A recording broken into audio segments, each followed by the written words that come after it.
तो जुनैद को मैं जानता था क्योंकि मैं आमिर सर से मिल रहा था, तो सिटिंग्स पे बैठते थे। उस वक्त महाराज लिखी जा रही थी। उसके बाद जब महाराज लिखी गई तो हम, अगर आप करसन दास मूलजी की फ़ोटोग्राफ देखें, मैंने एक इंस्टाग्राम पे पोस्ट भी डाला है, करसन दास मूलजी और जुनैद, जिस तरह का मूंछ है, जिस तरह का फेस कट है, मुझे लगा कि अगर हम किसी बड़े, मेरी पिक्चर तो हिट हो गई थी, यशराज प्रोड्यूसर है, तो कोई बड़ा स्टार तो आ ही जाएगा, ये सब्जेक्ट भी उस तरह का है कि बड़ा स्टार कर लेगा, और आपकी अगर लास्ट फिल्म हिट हो जाती है तो फिर you can get a big star easy. हमें लगा कि ये बड़े स्टार से क्या वो फिल्मी बना आ जाएगा उस कैरेक्टर में। ये एक पत्रकार की कहानी है जो एक साधारण आदमी बाइकला में रहता था, समाज सुधारक था, उसकी तस्वीरें देखें, उसके बारे में जाने। 23 साल का था, रॉ था, आइडियल था, सच्चा था। तो मैं बोला मुझे इस न्यू कमर चाहिए, और उस न्यू कमर में जो मैं जुनैद की एक ऑडिशन देख चुका था, लाल सिंह चड्ढा। तो वो लाल सिंह चड्ढा करने वाले थे। हाँ, तो उसकी ऑडिशन हमने देखी तो बहुत अच्छी लगी। मैंने यार ये तो बहुत अच्छा काम कर रहे हैं। तो मैंने आदि को बोला कि आदि, जुनैद इसे यार उसमें सच्चाई तो है। जाके नरेट की उनको, आमिर सर को पूरी स्क्रिप्ट नरेट की राइटर्स के साथ, सबको अच्छी लगी। जुनैद ने हाँ बोल दी। फिर आदि सर ने बोला जुनैद को कि 2 हफ्ते तू मुझे तेरे को 2 हफ्ते देता हूँ, तू ये स्क्रिप्ट पढ़ के आ, फिर पढ़, नरेट कर एज एन एक्टर, करसन बन के आ। तो बाकायदा मेहनत की, नरेट की। अब आदि ने बोला फिर कि अब तुम कर सकते हो, अब तुम लोग ये फिल्म बनाओ। जुनैद किसी आमिर सर के फ़ोन कॉल से नहीं आया। इनफैक्ट पूरी फिल्म में आमिर खान कहाँ पे आया प्रमोशन पे?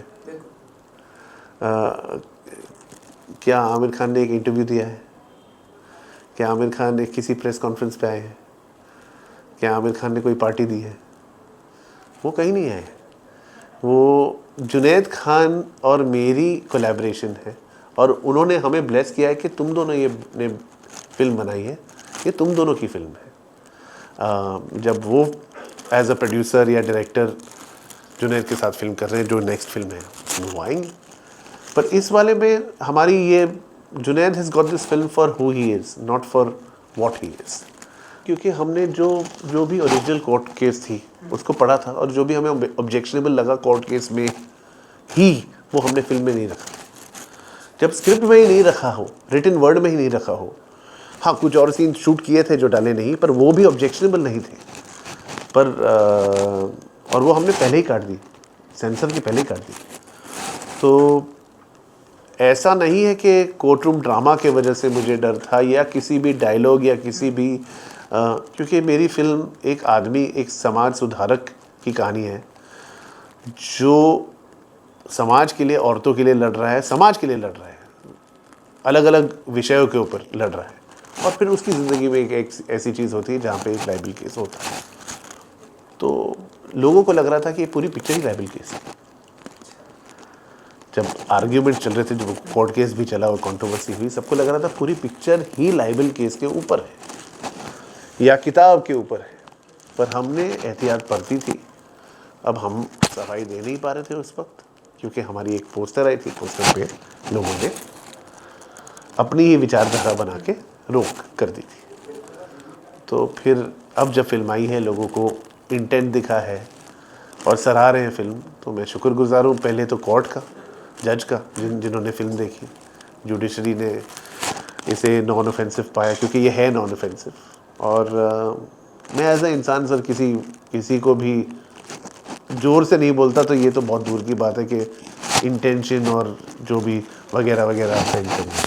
ये लाइन बड़ी क्लियर लाइन है, इससे ज़्यादा साफ लाइन आपको मिल नहीं सकती। फ्राइडे को या तो फ़ोन आते हैं या नहीं आते, और जब आते हैं, और उन लोगों से आते हैं जिन पे जो आपको जानते भी नहीं हैं, और जो दिग्गज प्रोड्यूसर हैं या एक्टर्स हैं, तो आपको मालूम है कि आपने कुछ सही कर लिया। तो मुझे हाँ जी काफ़ी फ़ोन आए हैं, और उन्हीं फ़ोनों की वजह से एक फ़िल्म मैंने साइन कर रखी है जो मैं बना रहा हूँ। आदि जी बहुत खुश थे, ऑब्वियसली वो मेरे मेंटोर हैं। उन्होंने हिचकी मुझे बनाने दी, जब कोई हिचकी नहीं बनाने दे रहा था तब उन्होंने दी थी। और महाराज उनको जेन्युइनली जब स्क्रिप्ट सुनी उनको अच्छी लगी, वो जानते थे कि मैं एक सेंसिटिव फिल्म बनाऊंगा, so he is proud of the film and I am happy and I am grateful to him because इस फिल्म के असली हीरो वो हैं। एक इंसान जो एक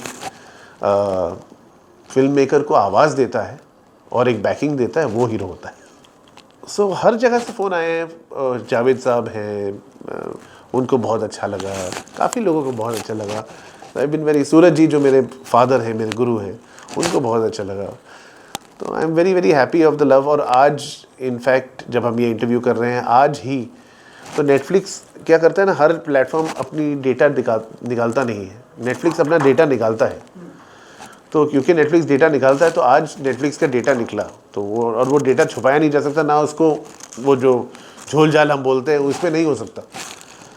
तो आज ग्लोबली, इंडिया में नहीं, इंडिया में तो नंबर 1 1-1.5 हफ्ते से चल रहा है, पर वर्ल्ड वाइड 22 कंट्री में ये नंबर 2 है। English film, Hindi film, non English film में ये कैटेगरीज में नंबर 2 है।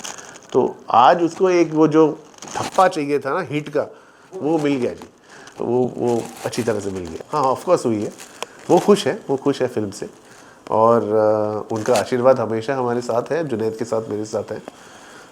He is happy for the love that the film is getting, क्योंकि उन्होंने फिल्म देखी थी, उन्होंने स्क्रिप्ट भी सुनी, फिल्म भी देखी और उनको अच्छी भी लगी, और उससे बेहतर उनकी अम्मी को अच्छी लगी, उनके परिवार को अच्छी लगी। और उनकी अम्मी ने जब मुझे वो आशीर्वाद दिया, वो उससे बेहतर क्या ही आप, वो एक ऐसी शख्स है जिन्होंने इतने फिल्म मेकर्स को आते जाते देखा है, इतने एक्टर्स को आते जाते देखा है, कि उनका आशीर्वाद, बड़ों के आशीर्वाद से बड़ा और कुछ होता नहीं है सर।